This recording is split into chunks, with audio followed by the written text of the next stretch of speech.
આજે ખોડા બાપા સાથે છું અને તેમને આજનો પ્રશ્ન એ છે કે જે ગુપ્તવાદ અને જે રહસ્યમય રીતના જે ગુરુ શિષ્યને શિક્ષા આપે છે અથવા તો ઉપદેશ જે આપે છે ગુપ્ત રીતના, ગુહ્ય રીતના કહી શકાય, તો આ ભેદ શા કારણે છે, આ શું કામ છે, અને આ ભેદ વિશે વધારે વિસ્તારથી વાત કરે તેવી આપણે ખોડા બાપાને વિનંતી કરીએ છીએ. જે ભેદ એવો શબ્દનો અનાદિથી ઉલ્લેખ થતો હોય છે. ભેદ શબ્દ પછી ભેદ વિશેની બે વ્યક્તિએ વાત કરી વાણીમાં, પણ ભેદ સમજાયો નથી. સમજાય વાત કરી છે પણ વાત કરી છે, પણ એ વાતના અનુસંધાને, વાણીના અનુસંધાને કે કોઈ ગ્રંથના અનુસંધાને તમને ભેદ સમજાઈ શકે નહીં. કબીર સાહેબે કીધું કે ઇતના ભેદ ગુરુ હમકો બતા દો, સોચ સમજ કર પકડો બૈના. ક્યાં બોલા? આ ભેદ મને સમજાવો, પછી મારી માહિતી પકડો.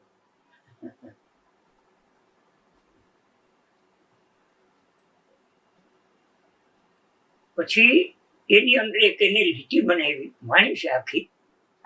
એની અંદર કીધું, જલ કેરી મચ્છિયા જલમાં વિયાણી, ઈંડા એના અધર જમાયા, હીરે ઈંડામાં સિંડા નોટા, તો પવન કહા સે પધરાયા, ઇતના ભેદ ગુરુ હમકો બતા દો, સોચ સમજ કર પકડો. એક રહસ્ય હોય છે, સમજાઈ ગયું? પણ જે પવનની વાત કરી માછલાને માટે, ત્યાં શું છે કે પાણી જ એનું પ્રાણ છે. માછલાનું પાણી એ પ્રાણ છે. તો કબીર સાહેબે તો આ પ્રાણની વાત કરી, એટલે વાત કરવા વાળા ઓમાં ખાઈએ ચડે.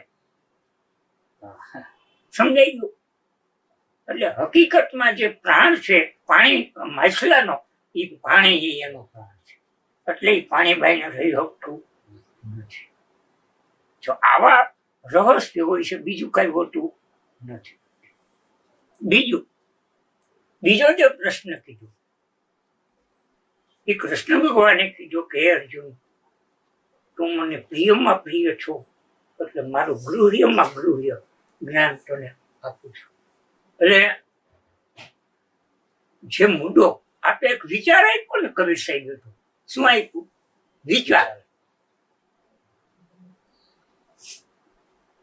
જો એ પાણી માછલીનું પ્રાણ છે એવું જણાઈ જવાથી તમે બંધન મુક્ત બની ન શકો. સમજાઈ ગયું? એટલે હંમેશા માણસના વિચારો દ્વારા જ પ્રશ્નોનું ઘટત થાય છે, અને એમાંથી જ આબાદ બનતો જાય છે. પેલા તો માણસને કાર્યકારણના જ પ્રશ્ન હોય છે. પ્રશ્ન છે ના હોય છે, માનવ મનને જો પ્રશ્નમાં પ્રશ્ન હોય તો કાર્ય અને કારણ. જ્યાં સુધી મારી તમારી માનસિકતા છે ત્યાં સુધી આ રહસ્યવાદને ભેદને આપણે જાણી શકીએ. સમજાઈ ગયું? એટલે જે ભગવાને ગૃહ્ય કહેવાની વાત કરી, એની પાછળ પહેલો પ્રશ્ન એ છે કે ગૃહ્ય એટલે તમારી અંદર, તમારા શરીરની અંદર. સમજાઈ ગયું? ઓલા જે કબીર સાહેબે બધા પ્રશ્ન કર્યા એ બધા બાહિર, એટલે એ માનસિકતા ના હોય. પણ પેલું આવવું તમારે ઘડતર કરવું મહત્વનો મુદ્દો છે.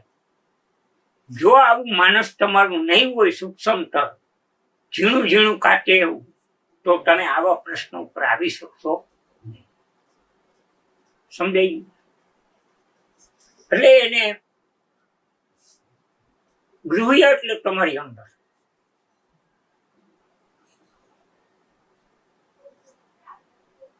હવે જો આ રહસ્ય કાંઈ પણ કરવાથી જણાઈ જતું હોય, તો આપણા દેશની અંદર અનાદિથી ત્યાગીઓ એટલા, સંન્યાસીઓ એટલા, બ્રહ્મચારીઓ એટલા, યોગીઓ એટલા, કર્મકાંડી એટલા, જ્ઞાનીઓ એટલા, મૌન એટલા.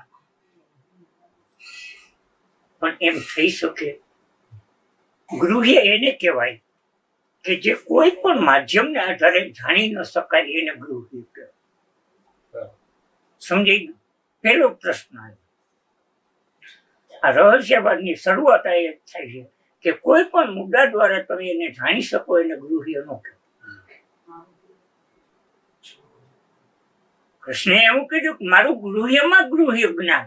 જો જે માધ્યમ દ્વારા જાણી શકાય એને વિજ્ઞાન કહેવાય, એને જ્ઞાન ન કહેવાય.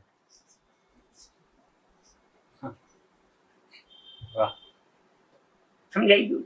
એટલે કોઈ પણ ઇન્દ્રિયોના સહારા દ્વારા, એટલે કોઈ પણ જાતના માધ્યમ દ્વારા જેને જાણી ન શકાય એને ગૃહ્ય કહેવાય, અને એને જ જ્ઞાન કહેવાય. હું સમજાવું ને તમે સમજો, આ જ્ઞાન નથી. આ તો મારી તમારી બેની મજા છે. સમજાય છે? પણ ભગવાને એક વિચાર એવો હોય કે કોઈ પણ આ જે સિસ્ટમ પરમાત્માએ બનાવી છે એ 3 ઈથરમાં હોય છે. એટલે દરેક વિભાજનની અંદર 3 ઈથર જ બનાવવામાં આવ્યું છે. કોઈ પણ એવી વસ્તુ નહીં હોય કે એના 3 ઈથર બનતા. પછી એમાં ને એમાં તમે જોશો ને તો અનંત પ્રકારે એની અંદર ઈથર આવતા છે કે જેમ બચપન, જુવાની, ગતો, ઉત્પત્તિ, સ્થિતિ, લય, નામ, ટોટલી છે. જે થાય છે એ વસ્તુ થાય તો એક જ અસ્તિત્વમાં પરિવર્તન થાય છે ને. અમારો જન્મ થયો ત્યારે હું બાળક, હવે એ શરીરમાં પરિવર્તન આવ્યું એટલે જુવાન થયો, એ શરીરમાં પરિવર્તન આવ્યું એટલે વૃદ્ધ થયું. હવે એક જ અસ્તિત્વની અંદર 3 સિસ્ટમ બદલે છે. ત્યાં થોડું ખ્યાલ રાખજો. એક જ અસ્તિત્વની અંદર 3 ઈથર બદલે. સમજાઈ ગયું? અસ્તિત્વ એક જ છે. વાહ. હા, ઈથર કયો છે અને સ્થિતિ કહીએ. હા, ગમે તે કયો, પણ એક જ અસ્તિત્વના 3 ઈથરો બદલે છે, 3 સિસ્ટમ બદલે છે, 3 રૂપાંતર બદલે છે. સમજાઈ ગયું ને? બસ. એટલે આપણો જે આ ખરેખર પ્રશ્ન એ ટાઈપનો છે કે હાવ અધ્રોધર હાલવાનું છે. જો તમે આનો મેઇન ખ્યાલ નહીં રાખો, લક્ષણ નહીં રાખો, તો આ વાત અર્થહીન બની જશે. એટલે પેલો ગૃહ્ય એને કહેવાય કે જે કોઈ પણ માધ્યમ દ્વારા જાણી ન શકાય, એને ગૃહ્ય કહેવાય. હવે એ પાછું એની સ્પષ્ટતા કરી કૃષ્ણ ભગવાને કે ગૃહ્ય જ્ઞાન, નકરું ગૃહ્ય નહીં. નકો તો આપણે બાજી મુઠ્ઠીમાં કઈ છુપાવેલું હોય, કઈ ન હોય ને એમને બતાવતો હોય કે આ મળશે મારી પાસે બીજો પીડ્યો. એટલે એને જ્ઞાન કહેવાય કે જે કોઈ પણ માધ્યમ દ્વારા જાણી ન શકાય. એટલે કોઈ પણ માધ્યમ દ્વારા ન જાણી શકાય એને ગૃહ્ય કહેવાય, અને એ ગૃહ્યને જ્ઞાન કહેવાય. બીજું જે માધ્યમ દ્વારા જાણી શકાય એને વિજ્ઞાન કહેવાય. હવે આ મુદ્દો જે રહ્યો એક સીમિત ની અંદર જે કાર્યકારણ પૂરતો જે મર્યાદિત હોય.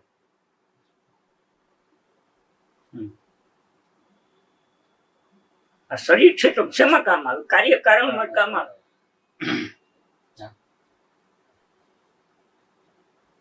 એમ જે એને ખોરાકની જરૂર પડે એના પછી એ જે કાર્યકારણ રહિત મુદ્દો એમાં જ કામ કરતો હોય, પ્રાણ એનાથી નિરંતર ગતિ કરતો હોય. સમજાઈ ગયું? એટલે જો આ 3 વસ્તુના વિભાજનની ગતિને જોઈ, એટલે ગૃહ્ય આપણા શરીરની અંદર 3 જાતના સર્કિટ પરમાત્માએ ગોઠવેલા છે. એક શરીરના બંધારણનું,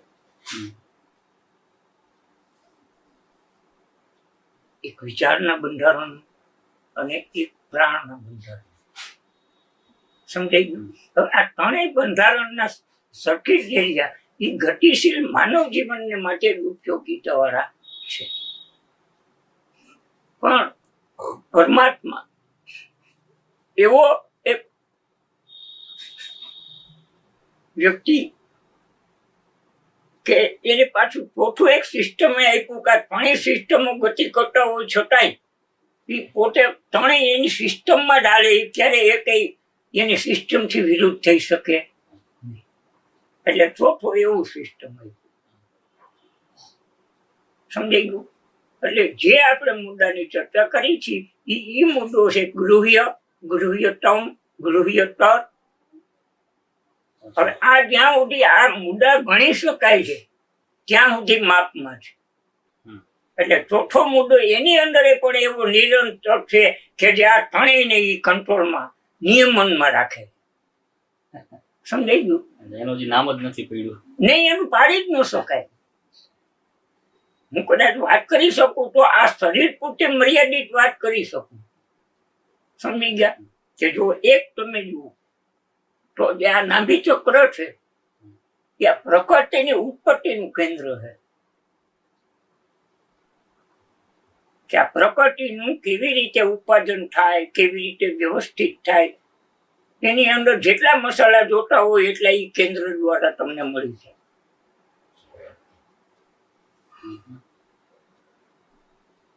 કારણ કે પાછું એને આ બ્રહ્માંડની સાથે ગોઠવેલું છે. જે પ્રકૃતિનું નિયમન આ વ્યક્તિગત તો નથી, આખા બ્રહ્માંડ સાથે જોડાયેલું છે કે જેની અંદર ચંદ્ર પણ ઉપયોગી થાય, તારા પણ ઉપયોગી થાય, સૂર્ય, આકાશ, પવન, પાણી, પૃથ્વી. કોઈ એવી વસ્તુ નથી કે એની અંદર એ કામ ન કરે. સૂક્ષ્મપણે બધાનો ધંધો અંદર હાલતું. એટલે જે પ્રકૃતિનું નિયમન રહ્યું એ નાભીના કેન્દ્ર દ્વારા થાય છે. એટલે એ આખે આખું આનું સર્કિટ ચાલતું હોય, એ ચાલતા દ્વારા માણસના શરીરનું આખું બીજકથી માંડી, શુદ્ધિકરણથી માંડી અને બીજક ખેરાવાથી માંડી, વિકાસથી માંડી, આ બધા પ્રોસિજર એની મેળે મેળે ગતિ કરતા હોય.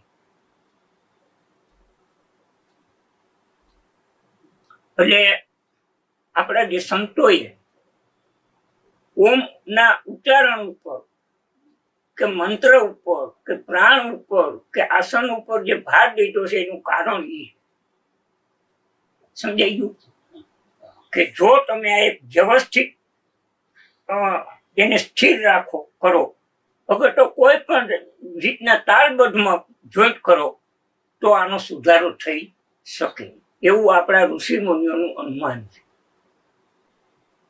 એટલે આ અનાદિથી આપણને આસનમાં બેસવાનું કે મંત્ર ઉચ્ચાર કરવાનું કે પ્રાણાયામ કરવાની આપણા ઋષિ મુનિઓ, કારણ કે પ્રકૃતિનું શુદ્ધિકરણ છે. એટલે જ્યારે આપણે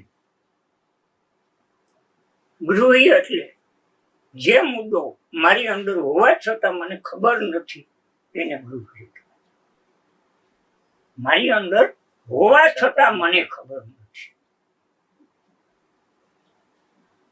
અને આપણે જોઈ તો બસ મને જે નામ પડ્યું એ નામ લઈ અને હું આ જીવન આખું જીવું છું. આથી વધારે અંદરના તો રહસ્યની કાંઈ મને ખબર નથી.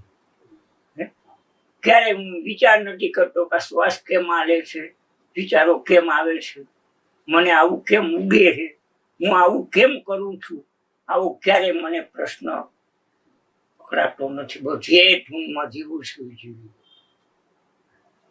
એટલે આ ગૃહ્ય ખાસ જરૂર એટલા માટે છે કે જો તમે જે કરતા હો એ જો તમને ખબર પડે તો એક તમે એટલા તો શાંત બન્યા બહારના વેગમાં છે. નકર માનવ જીવન 100 વર્ષ જીવે છે તો બહારનો વેગ એને ટૂંકો પડે છે 100 વર્ષ. એટલે જ્યાં સુધી એ માણસ પોતે પોતાના વિચારને પણ સમજી નહીં શકે ત્યાં સુધી પરિવર્તન શક્ય નથી. કારણ કે મારું અને તમારું અનાદિનું જો મુખ્ય કારણ હોય તો એ વિચાર જ છે, બીજું છે નહીં. આપણું જે સર્જન થાય છે, ગતિ કરી છે, એ વિચાર આધારિત જ કરી છે. પછી વિચારના રહસ્યમાં જાઓ તો ત્યાં તમને રજોગુણ, તમોગુણ કે સત્વગુણનો અંશ હોય. હવે એના રહસ્યને તમે શાંત કરી દો તો તમે એક શૂન્ય અવકાશની સ્થિતિનું સર્જન કરી શકો. અને શૂન્ય અવકાશની સ્થિતિ થાય તો જ તમારી અંદર પડેલા જે સૂક્ષ્મમાં સૂક્ષ્મ રહસ્યો છે એ તમે સમજી શકો. હવે રહસ્યો તો તમને એક વિચાર આપું તો તમને પોતાને અજાયબી થશે કે ખાલી હું તમે જીવી છે એટલી જ ખબર છે.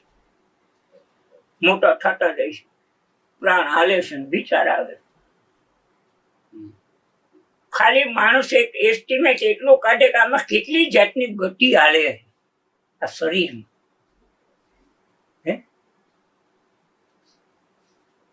કોઈ દિવસ કોઈ કલ્પના પણ નહીં કરી. એક વિચારો, એક ચેતનની ગતિ સતત તમારી અંદર ગતિશીલ થઈ રહી છે. એટલે બધામાં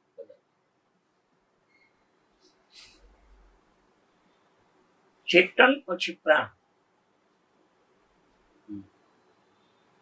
પ્રાણ પછી શરીર, વિચાર, લોહી, આ ધબકારા, નસવું, આ ટોટલી રજોગુણ, તમોગુણ, ખોરાકનું ફિલ્ટર. આ તો તમે જુઓ એક ખાલી કલ્પના રોજ એક ગતિને જો શોધ કરો તો તમને પોતાને એમ થઈ જાય કે ના કેટલી બધી ગતિ હાલે સતત પાછી, જેમાં મારી હાજરીની જરૂર નથી, મારે કઈ કરવાની જરૂર નથી. એટલું બધું જો તમને ઈશ્વર આપ્યું હોય પરમાત્માએ અને બધાને, તો માણસ દુઃખી થઈને જીવે. કેટલી બધી નબળાઈ છે.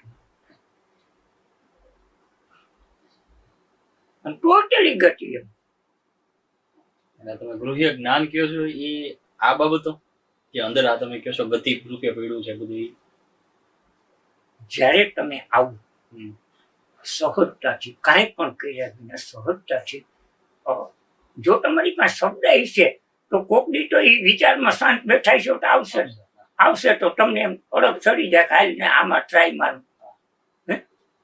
એટલે જેમ તમે ધંધા વિના રહ્યા શકતા નથી માધ્યમ વિના, એમ આ એક તમારી પાસે સહજ માધ્યમ થઈ જાય, માધ્યમ વિનાનું માધ્યમ. સમજાય ગયું? આમાં કોઈ ક્રિયા પણ હોતી નથી. હવે એમ તમે જયારે કરતા કરતા જાઓ, એટલે મેં જયારે પહેલી વાત કરી એ તમારી અંદરની જ કરી, એક સીમિતની જ કરી, પણ એનાથી તમે એક આ નગરીની અંદર કેટલી જાતની ગતિ છે એટલું જો તમે સંપૂર્ણપણે જાણી લ્યો તો કેવડી એક વિશાળતા તમારી અંદર સ્થાપિત થઈ જાય કે એટલી બધું એ શું મારી અંદર. અને આ બધું થઈ રહ્યું છે, હું કાંઈ કરતો નથી. હા, એ પ્રશ્ન જ નહીં. સુઈ જવું જાગવું એ એક ગતિ જ છે. ગતિ સિવાય કાંઈ છે નહીં. હવે ગતિ શેમાં હોય? ગતિ જ્યાં સુધી હોય ત્યાં સુધી કોઈ મર્યાદિત અસ્તિત્વની અંદર આ ગતિ હોય. સમજાઈ ગયું? એ નિર્માણ પામેલી ગતિ. ગતિ સિવાય કાંઈ છે નહીં. આ બ્રહ્માંડ આખાની અંદર ગતિ જ થઈ રહી છે, પણ એ જે સીમિતની નથી, અસીમિતની છે. એટલે એને ગૃહ્ય તરનો બોધ મારી શકો. જે હું તમારી અંદર તમને ગતિ જોવાનું કહું છું એને ગૃહ્ય કહો. સમજાઈ ગયું? એટલે હોય ત્યાં તમારી અંદર જો આ બે ગતિ આમાં જણાઈ જાય તો આ બાહિરિક તમને બધે આ જ ગતિને લહેરાવ્યા કરે. એટલે મુદ્દો એ રીતનો છે કે ગૃહ્ય એટલે મારી અંદર કોઈ પણ જાતના માધ્યમ વિના, આધાર વિના, કોઈ પણ જાતની ક્રિયા વિના મારી દ્રષ્ટિએ તમારે આ પ્રાણ હાલે છે, આ લોહીના ધબકારા થઈ રહ્યા છે, આવા કોઈ પણ માધ્યમને જાણવા માટે કોઈ માધ્યમની જરૂર રહેતી નથી. હે, આ તો સહજતાથી જાણી શકો, બેઠા બેઠા જાણી શકો, સુતા સુતા જાણી શકો. એટલે ખરેખર આમાં કોઈ માધ્યમ નથી. કારણ કે જે ઇન્દ્રિયોના વિષય દ્વારા તમે જાણશો એ હું આ જે જાણ કહું છું એનાથી સીમિત છે. અને કાર્યકારણની હારે જોડાયેલું છે. સમજાઈ ગયું? ત્યારે હું જે આ વિચાર આપું છું એ કાર્યકારણની હારે જોડાયેલો હોય છે, પણ તમારે એમાં કોઈ કાર્યકારણ કરવું પડતું નથી. એના માટે સ્પેશિયલ કઈ ધ્યાનમાં બેસીને નહીં, આવો કોઈ મુદ્દો નથી. તો પછી બાપા એમાં જ એક નાનકડો પ્રશ્ન છે કે તમે મને કીધું અને હવે હું આ બાજુ વળ્યો કે આ ગતિને જોવા હું પ્રયત્નશીલ થયો, એવું થયું માધ્યમ મેં તમારું પકડ્યું. આ વસ્તુ મને એમનામ જ મારું ધ્યાન એ બાજુ વયું ગયું હોય તો જ થાય એવું શક્ય છે ને. હવે આ તમે મને કીધું અને હવે હું જાઉં તો પાછું માધ્યમ લઈને ગયો કે ખોડા બાપાએ કીધું છે. સમજ્યા ખરો પ્રશ્ન? અંદર જોવાની વાત મને કરી તો કે ખોડા બાપાએ, મને નથી આવી ક્યાંયથી. હું વાતને સમજી. હાલો તમને મેં કરી, પણ મને કોઈ કોને કહી છે? મને તો કોઈ નહોતી કહી. એટલે જ્યારે માણસ આ જાતનો ગ્રેડ લઈને આવે છે તો એને આવા કોઈ રહસ્યવાદના ગુરુની જરૂર પડતી નથી. સમજાય? અને એ તમે જુઓ, કારણ કે આપણે આ મુદ્દાને બહુ પકડી છે. મોટામાં મોટું આપણું બંધન આ છે કે ખોડા બાપાએ કીધું. પણ આપણે એ એક મુદ્દો જનરલી જે છે, નિયમ છે પરમાત્માનો બનાવેલો, એ તરીકે આપણે એને સ્વીકારતા નથી. કારણ કે એક વિચાર આપો કે મને મારા માતા પિતાએ જન્મ આપ્યો, સમજ, આ એક અનાદિની સિસ્ટમ છે. જરૂર એની મહાનતા એ પૂજનીય કહેવાય, એમાં કોઈ નિષેધ નથી મારો. પણ જો એ જેમ જીવી જાય એમ જ હું જીવી જાઉં તો ત્યાં મારી કથા છે. કારણ કે એનાથી એક પગલું મારે ઉપર આ જીવનના રહસ્ય વિશે કે ભગવાનના રહસ્ય વિશે કે સમાજની આ વેદનાના રહસ્ય વિશે કંઈક મારે માથું મારવું. આ જે કામ થાય છે એ અનાદિથી બધા એ જ કરે. એટલે એમ જેમ જેમ આપણી સમજ જેટલી માણસ રજોગુણી અને તમોગુણી છે તો એની પાસે સ્વીકાર સિવાય કાંઈ નહીં હોય. સ્વીકારથી મુક્ત કોણ થઈ શકશે? જે સત્વગુણનો અંશ લઈને આવ્યો છે. નકર એ ગમે સ્વીકાર કરશે, પણ આખી જિંદગીની અંદર એ સ્વીકારને સત્ય છે કે અસત્ય પરિવર્તન હું થયું કે કાંઈ પણ વિચારશે નહીં, એમાં ને એમાં આખું જીવન એનું બરબાદ થઈ જાય. અને સંતોએ જો કીધું હોય તો આ જ કીધું ને, આપ મુઆફી ડૂબ ગઈ દુનિયા. તમે જ મટી ગયા તો આ દુનિયા આખી ડૂબી. આમાં કાંઈ પરિવર્તન ન આવે, ખાલી મારી એક સમજની દિશા બદલે, મારા જીવનના નિર્ણયો બદલે. બીજું શું બદલે કયો? આ ચાંદો સૂરજ બદલે, આજે પરમાત્માએ અનાદિની સિસ્ટમ આલે છે બદલે ના. આમાં આવું કઈ ન થાય. પણ જે હું તમને જે રીતે ચાહતો હતો, મારી સમજ એ ટાઈપની હોવાથી હું જે તમને ચાહતો કે મહાન તરીકે ચાહતો તો ભાઈ તમે છો તો મારું જીવન હાલે, નગર જીવન હાલતું નથી. આવા અનંત મારા અનુગ્રહો હતા. જેમ જેમ હું આ જીવનથી મુક્ત થતો ગયો અને હર કોઈ મુદ્દાની મને વેલ્યુ કિંમત સમજાઈ ગઈ તો હું એનાથી આઝાદ બની. તો હવે જે લાગણીથી તમારી પાસે જીવતો એ જ લાગણીથી જેવું, બીજો કોઈ ઉદ્દેશ નથી. પણ જે હું મારી જાતને જે સંકુચિતતામાં ઢાળી દેતો હતો, નબળાઈમાં ઢાળી દેતો હતો, ગરીબાઈમાં ઢાળી દેતો હતો, અજ્ઞાનમાં ઢાળી દેતો હતો, એ ઢાળે બંધ કરી વિસ્તારમાં આવી ગયા. આ વિસ્તારમાં આવી ગયા. એટલે મુદ્દો એ ટાઈપનો છે કે ભાઈ ગૃહ્ય તમારી અંદર કોઈ પણ નક્કી કરો, કોઈ પણ માધ્યમ દ્વારા આને જાણી શકાય. અને જે જણાય એને જ્ઞાન કહેવાય.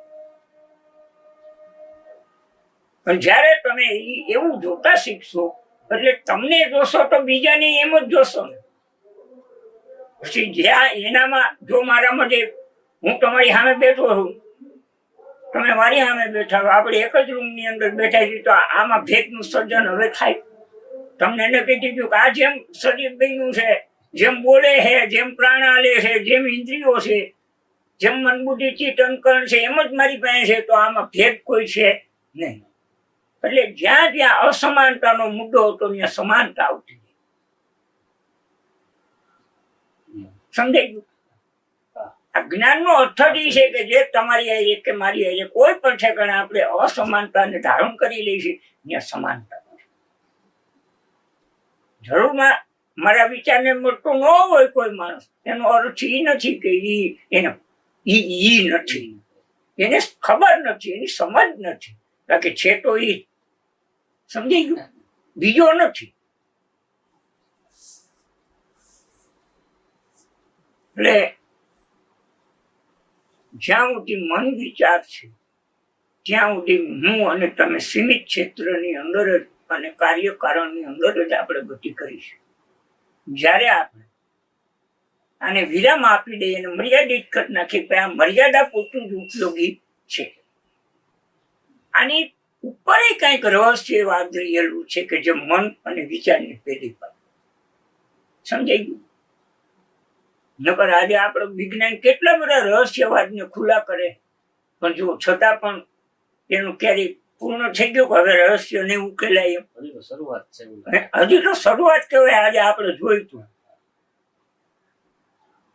એટલે એ વારે ઘણી રહસ્યમાંથી રહસ્ય નીકળતા અને જે માણસ રહસ્યવાદમાં વિકાસ કરે છે એ સીમિતમાંથી અસીમિતમાં જ જાય છે કે બીજું કઈ વિજ્ઞાનની ખોટ જુઓ તો હે નકર એક દી ભાઈ મુંબઈ થી તાર આવે અને એ રખડતો આવે અને ટપાલિયા 3-4 દેવા આવે ને ત્યાં કેટલા દિવસ તોય 3 દિવસ ન પૂછતું.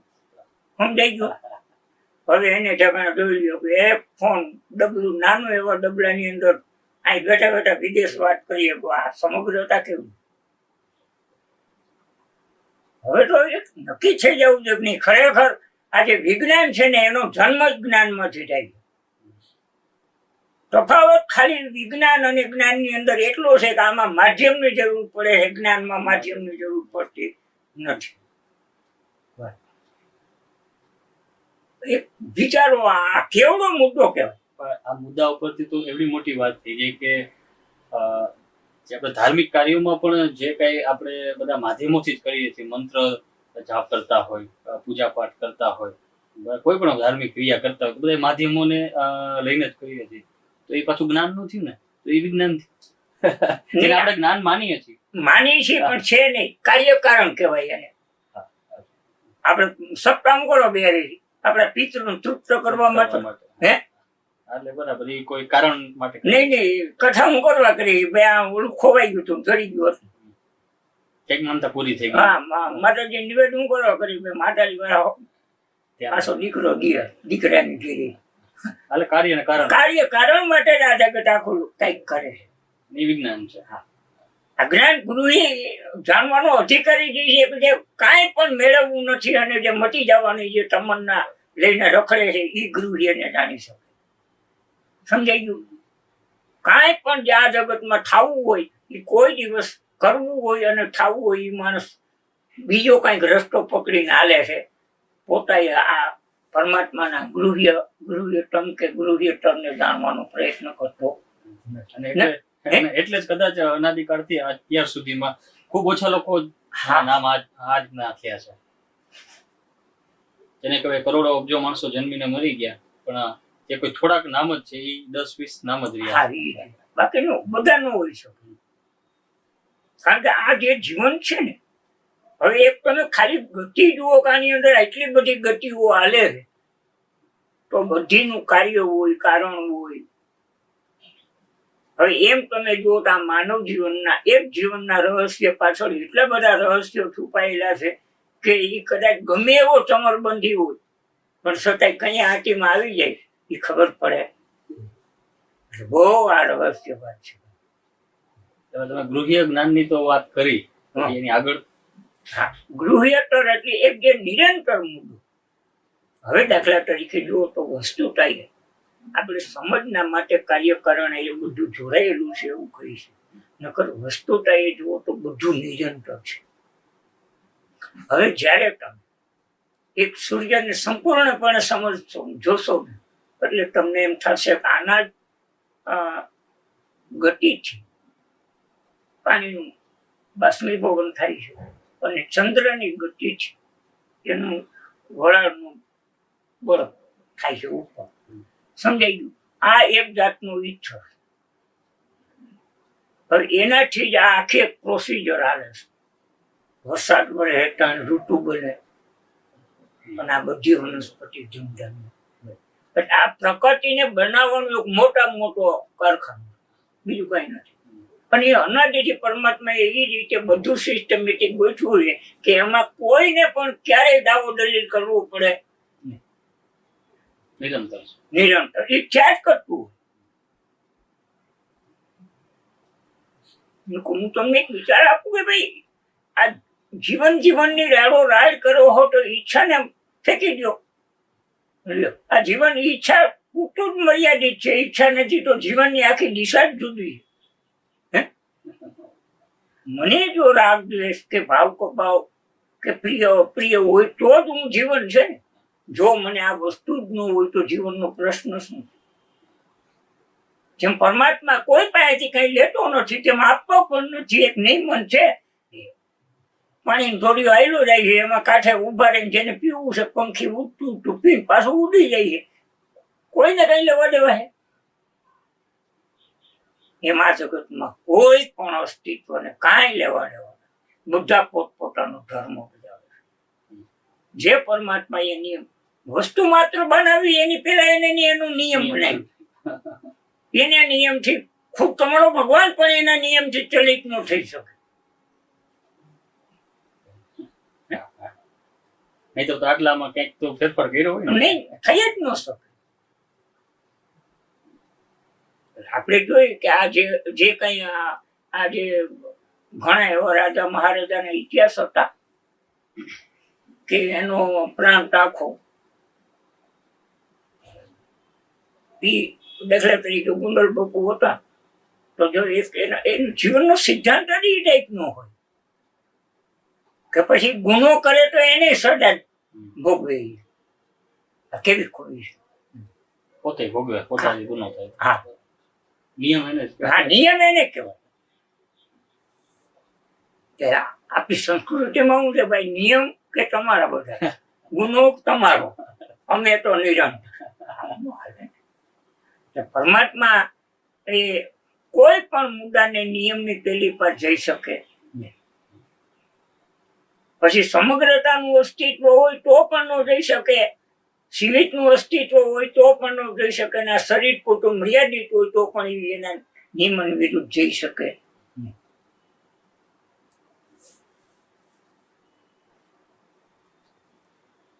એટલે જ્યારે ખાલી તમે શાંત બેસી જાઓ એટલે આ ગતિ જ તમને ધ્યાનમાં આવે. આના સિવાય કઈ ધ્યાનમાં આવે. અને એક ગતિની પાછળ તમે બીજી ગતિને જોઈ થાઓ, બીજી ગતિમાં ત્રીજી ગતિમાં. દાખલા તરીકે શ્વાસ છે એને જોયા કરો તો તમને અમૃત આવ્યા કરે. એટલે કહો કે આ એક ગતિ માંથી ઓલી ગતિમાં આવ્યા, હવે અમૃત આવે છે તો એનું પણ ક્યાંક કેન્દ્ર હશે. એટલે આમ એક પ્રોસિજરની સૂક્ષ્મતા વધતી જાય અને વધતા વધતા વધતા તમારી અંદર નિરંતરતા આવતી જાય. આ બધી જાતની ગતિ હાલતી હોવાથી અને સતત એની અંદર જ આપણે પાછા એમાં જીવતા નથી ને. આપણે ક્યાં જીવી છે? આપણી બાઈ રહસ્ય આમાં પડ્યું છે. આપણે જીવી છે બાઈ. આપણી ઈચ્છા કામના કાંઈ પણ છે તો બાહ્ય જ છે. એટલે આને ક્યારે આની અંદર આમાં રહીશી છતાં આ થાય એવું આપણે સ્વીકાર્યું છે, છતાં આને સમજતા નથી. આ આપણું મોટામાં મોટી ગેરસમજ છે. અને આને સમજવું હોય તો મારી દ્રષ્ટિએ આને કોઈ કોલેજમાં કે કોઈ પણ ઠેકાણે જવાની જરૂર છે નહીં. જ્યારે પણ શાંત થઈને બે એટલે ઓટોમેટિક આ એને સમજાવવા મળી જાય એમ છે. કારણ કે આમાં સમજ સિવાય કાંઈ છે. સમજનો અર્થ છે ગતિ. સમજાય? ગતિ ન હોય તો ન સમજાય, પણ ગતિ તો સમજાય જ જાય. એટલે જે ગતિ રહી એ ગતિ પાછી નિર્માણ પામેલી છે કે તમે જ્યારે કોઈ પણ જાતના આવેશને ધારણ કરો ત્યારે તમારા શ્વાસની ગતિ, હૃદયની ગતિ, લોહીના ધબકારાની ગતિ, આ શરીરની તાપમાનની ગતિ, આ બધી ગતિમાં ટ્રાન્સફર હોય. જેટલા તમે શાંત થાવ એટલે આ બધી ગતિ ધીમી પડવા માંડે. તો આ બે અવસ્થાને તમે જાણી શકો. એક સંપૂર્ણ ગરમ થઈ ગયા ત્યારે એને જાણી લો, અને પછી ત્યાં ટાઢું પડતું પડતું પડતું પડતું પડતું ઠેઠ શૂન્ય બની જાય ત્યાં હું જેને જાણ. જો આ બે એક સ્પીડ વાળી ગતિને તમે જાણી શકતા હો અને ગતિ શૂન્ય બધી થઈ જાય એને પણ જો તમે જાણી શકતા હો તો તમે એ જાણનાર અસ્તિત્વ કેટલું નિરંતર રહેશે. સમજાઈ ગયું? આ મુદ્દો એ ટાઈપનો છે કે આમાં ખાલી શાંત થવા. એટલે ગૃહ્ય ભગવાને જે કીધું એ 10 ઇન્દ્રિયો દ્વારા અને 4 અંતકરણ દ્વારા પ્રકાશિત ન થાય એને ગૃહ્ય કહેવાય. સમજાઈ ગયું? બસ માધ્યમ વગર, હે કોઈ પણ પ્રકારના માધ્યમ વગર. હા. અને પછી કીધું ગૃહ્યતમ કે જે નિરંતર છે. હા, નિરંતર છે. અને પછી પણ તમે એક વિચારો કે તમે એક ગમે એવી ઉગ્રતા ધારણ કરો એને પણ અનુભવી શકો, અને એનો જેટલી છેડા સુધીની શૂન્યતા આવતી હોય એને પણ અનુભવી શકો. તો એ જે અનુભવવા વાળું અસ્તિત્વ કેવડું નિરંતર છે. ઈ બધાની અંદર સમાન પેલું એનો કંટ્રોલ છે. સમજાઈ ગયું? કે ગમે એવું જોર કે ગમે એવું હોય તો ઓલો જે હાથી કેવું ગાંડો થાય તો એને કેમ અંકુશ દ્વારા, એમ આ જે સૂક્ષ્મતા રહી, શૂન્યતા રહી, એ બધાનો અંકુશ છે. હવે એ શા માટે કે તમે ઈ ક્ષેત્રમાં છો એટલે ને. જ્યારે તમે ક્ષેત્ર બદલાવી નાખો, એ શૂન્યતાના ક્ષેત્રમાં આવી જાઓ. કોઈ પણ મુદ્દો ઉગ્રતા ક્યારે ધારણ કરે? હું બીજામાં કેન્દ્રિત થાવ ત્યારે. એટલે જો આવી હવે જ્યારે મને આ સમજાય અને હું એમાં કેન્દ્રિત ન થાવ તો શૂન્યતામાં આવું. હવે શૂન્યતાથી હું નિરંતર બનું તો કેવો એસો બની જાય. એટલે મુદ્દો આ ટાઈપ.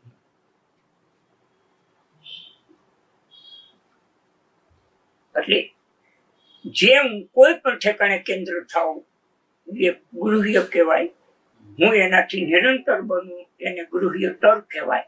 અને શૂન્યની પેલી પાર જાય એને ગૃહ્યતમ કહેવાય. એટલે આ શરીરની અંદર આ રીતે 3 મુદ્દા છે. એક નાભી કેન્દ્ર છે, એક હૃદય કેન્દ્ર છે, અને એક આ ચિત્ત કેન્દ્ર છે. ચિત્ત એ ગૃહ્યતર છે. સમજાઈ ગયું? કારણ કે આ ક્ષેત્રની અંદર કાર્યકારણનો પ્રશ્ન નથી. ગતિ છે, કાર્યકારણ હોતું નથી. હૃદયની અંદર કાર્યકારણ હોય છે અને નાભીની અંદર વ્યક્તિ હોય છે. એટલે વ્યક્તિમાં ગૃહ્ય હોઈ શકે, ગતિમાં કાર્યકારણ હોઈ શકે. એટલે કોઈ પણ માધ્યમ દ્વારા ન જાણી શકાય એને ગૃહ્ય કહેવાય. મારા તમારા નામ, રૂપ અને ગુણ ઉત્પત્તિ સ્થિતિને લઈ આ 6 મુદ્દાને એને સ્થાન હોઈ શકે નહીં કોઈને. વ્યક્તિગત કોઈ મુદ્દો. હા, વ્યક્તિગતનો મુદ્દો નાભી અને હૃદય 2 કેન્દ્ર સુધીનો છે. એટલે આને તમ કહેવાય, આને ગૃહ્ય કહેવાય, આને ગૃહ્યતર કહેવાય. અચ્છા, એટલે તમે કદાચ બોલવામાં એક બે વાર મને એવું સંભળાણું કે ગૃહ્ય, ગૃહ્યતર અને ગૃહ્યતમ, પણ એમ નહીં, ગૃહ્ય, ગૃહ્યતમ અને છેલ્લું ગૃહ્યતર. એ ગૃહ્યતરની થોડીક વાત કરો. જ્યાં એક જ દ્રવ્ય પ્રકાશિત હોય, એક જ સંજ્ઞા હોય. સમજી ગયા? જો નાભીથી કે વિચારથી મને તમે આપણે બે જોવું ને તો નોખા પડશું. ગમે એમ કરશું ને એને વાટીને રાખ બનાવશું તોય ભેરા નહીં થાવ. સમજાઈ ગયું? હા, અસમાનતા આવે. કારણ કે અવાજથી આવે, આ દર્શનથી આવે, આકૃતિથી આવે, અનંત પ્રકારે. કારણ કે એ કાર્યકારણ જોડાયેલા મુદ્દા. હજી ગૃહ્યતર મુદ્દો રહ્યો ને અહીંયા કાર્યકારણનો સંબંધ નથી. આમ તમે જો બાહ્યિક આ જ રીતે જુઓ કે દાખલા તરીકે જે પૃથ્વી છે એ કાર્યકારણની સાથે સંબંધ ધરાવે, તો એની સાથે આ 3 તત્વો કાર્યકારણ સંબંધ ધરાવે, જળ અને વાયુ. સમજી ગયા? પણ હવે ત્રણેયના માપને તમે જુઓ તો જેટલું પૃથ્વી જેટલો મહત્વનો ભાગ ભજવે છે એટલું પાણી નથી ભજવતું, અને પાણી જેટલું ભજવે છે એટલો પવન ભજવતો નથી. બાકી ભજવે છે તણે સમાન હિસ્સો છે, એમાં કઈ વધઘટ થઈ શકે એવું નથી. એટલે આ મુદ્દા જેવી ટાઈપના છે ભાઈ, એક કાર્યની અંદર 3 વસ્તુ હોય તો એ ત્રણેયના એસ્ટિમેટ તમે જુઓ ને તો એમ થાય કે ના નકર ખાસ મહત્વનો મુદ્દો હોય તો પ્રાણ છે. સમજાઈ ગયું? અવ્યક્ત જે સતત એને ગતિ આપે, એટલે જે આ 3 મુદ્દાના લેવલની અંદર પ્રાણ ને ગૃહ્ય તર કહેવાય. સમજાઈ ગયું? કે જે નિરંતર થઈ અને કાર્ય કરે. એવી જ રીતે તમે જુઓ તો આ પ્રાણ, તેજ અને આકાશ, એટલે વસ્તુતા એ જેટલા ફળો લાગે, કોઈ પણ જાતના બીજકના સ્થાન હોય તો એ બધું આકાશની સાથે સંબંધ ધરાવે, પૃથ્વીમાં નથી થતું. પૃથ્વી તો એને કૃતિ આપવાનું માધ્યમ છે. જેમ માતા પિતા આ શરીર આપે છે, પણ ખરેખર એનું આખું જે પ્રોસિજર આવે છે એ તો કોઈ બીજા દેશમાંથી આવે હે, કે જે અવ્યક્તપણે કદાચ ધારે તો વિજ્ઞાન પણ એ કરી શકે. એટલે આખું અવ્યક્તમાંથી જ આવે. તમે એવું કહેતા હતા કે 3 મુદ્દા જે હોય હા, એનો સંચાલક ચોથો હોય પણ એ અવ્યક્ત હોય. એ અવ્યક્ત. આ ત્રણેયમાં કોણ છે? ગૃહ્ય, ગૃહ્યતમ અને ગૃહ્યતર. એટલે આના પૂરતો, આ મર્યાદા પૂરતો ગૃહ્યતર ચિત્તની અંદર પડેલું છે. ભગવાને આ મુદ્દાને ટાંક્યો એને કીધું કે અર્જુન તું સ્થિતિ પ્રજ્ઞ થા. જો આ ગૃહ્યતર મુદ્દો છે, સમજી ગયું? આ શરીર પૂરતું. પછી એક વાતને સમજો, 2 મુદ્દા 2 જ છે આ જગતમાં. ઈશ્વર કેટલા? 2. ગમે ત્યાં જાઓ એટલે 2 ઈશ્વર હોય, અને 2 ઈશ્વરથી આ ગતિ હાલે છે, પરમાત્માની પ્રકૃતિ. એટલે 2 માં જે કઈને મહાનતા આપવાની નથી, 2 ને સમજી લેવાના છે, અને 2 એનો ધર્મ બજાવે છે. એટલે જે ભગવાને કીધું કે તું સ્થિતિ પ્રજ્ઞ. સ્થિતિ પ્રજ્ઞનો અર્થ કે બધી વસ્તુથી નિરંતર બની જાવ, બધું હોવા છતાં એને કાંઈ સ્પર્શી શકે. એટલે એ ચિત્ત અને ચેતન. ચિત્ત જળ પદાર્થનું બનેલું છે, એની અંદર ચેતનનો ફોર્સ પડી ગયો. જ્યારે આ તમે જે સીમિતમાંથી સમગ્રતામાં જેટલા આવતા જશો એટલે ઓટોમેટિક ઉદાર બનતા જાઓ, વિશાળ બનતા જાઓ, શાંત બનતા જશો. આ अपने आप ગુણો પ્રકાશિત થાય છે. આનો કોઈ કોલેજ ન હોય. સમજાઈ ગયું? અને જ્યારે આવું થવા માંડે એટલે ચિત્ત અને ચેતન ની જે ગ્રંથિ હતી, જે ભેદ હતો, એ તમારી અંદરથી નીકળી. એટલે તમારા આ જે જીવન આખું જીવન થયું, એ જીવન જ એ ટાઈપનું પ્રકાશિત હોય કે એની અંદર એક પણ કેન્દ્રની, એક પણ દિશામાંથી જળ ચેતન જેવું આવે નહીં. સમજાઈ ગયું? જ્યાં સુધી તમે આ જે સીમિત પ્રકારને સમજી શકતા નથી ત્યાં સુધી તમને માણસ ને ભગવાન ને પાપ ને પુણ્ય, ધર્મ ને અધર્મ, હા, આવું બધું 2 ભેદ તમારામાંથી ભેદ ભેદનું દર્શન થાય. હા, ભેદ જ ઉદ્ગાર નીકળશે. પણ જયારે તમારું ચિત્ત અને ચેતન 2 એકમેક થઈ ગયું, એને ભગવાને સ્થિતિ પ્રજ્ઞ. હવે સ્થિતિ પ્રજ્ઞ થયો એટલે એ માણસમાં ક્યારેય જળ ચેતનનો પ્રશ્ન જ ન હોય. એનો કોઈ પણ દ્રષ્ટિકોણ હશે એ સમગ્રતાનો જ હશે. હવે સમગ્રતાનો દ્રષ્ટિકોણ હોય તો આમાં હું વ્યક્તિ કઈ ઠેકાણે રહી શકું? હે, અને વ્યક્તિ જ ન હોવ તો મારું શું હોય ભાઈ? હે, એટલે 2 ન હોય ત્યારે આપણે એવું કહી શકીએ કે 1 હોય. હવે 1 હોય ત્યારે એમ કેમ કેવું 1 હોય? કે 1 કહેવા માટે સામે કંઈક સાપેક્ષમાં જોઈએ. 2 છે તો આપણે કહી શકીએ છીએ 2 જણા છે એટલે કહી શકીએ કે આ 2 છે.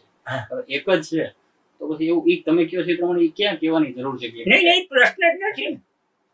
એટલે સમગ્રતા પછી નથી રહેતી. નહીં, કોઈ મુદ્દો જ નહીં. અસમ જો હું કોઈ પણ રીતે પ્રકાશિત થાવ તો આ સંજ્ઞામાં આવી ગયો ને. હે હા.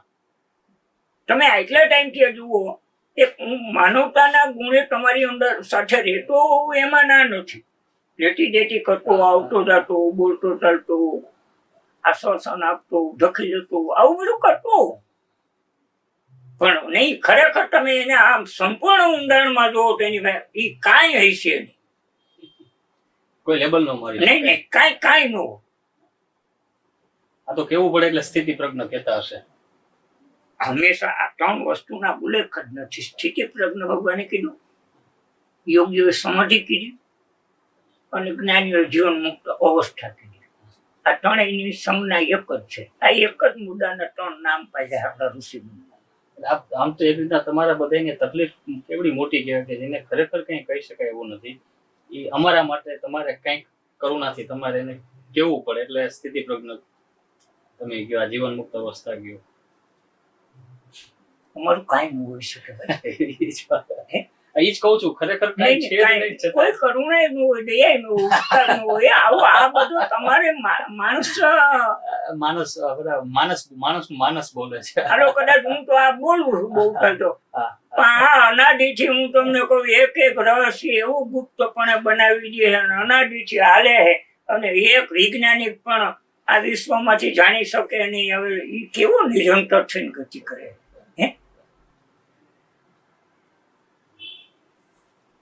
એટલે આ મુદ્દો એવો છે ભાઈ, આમાં આવું સ્થાન નથી. કોઈ જાતના મહત્વને આંકવાનું, કોઈ પણ જાતનું વિશેષણ કે અપૂર્ણતાને સ્થાપિત કરવાનો આ મુદ્દો જ નથી. કઈ બોલવા જેવું જ નહીં, બોલી જ ન શકાય. ત્યાં મારું તમારું માપ આવી જાય ભાઈ. જેટલા છે એટલા તમે જુઓ ને, સૂર્ય પ્રકાશિત જ થાય છે ને વરસાદ વરસે જ છે ને, હે ચાંદો શીતળતા જ આપે છે ને આકાશ સતત છે. આપણે કોઈ કમ થઈ શકે એનું એક આ સમગ્રતાનું અસ્તિત્વ જ એ ટાઈપનું છે કે એમાં એક પણ ગમે એને લ્યો એમાં જરાય કમી ન હોય. એ કોઈ જ કરી જ ન શકે.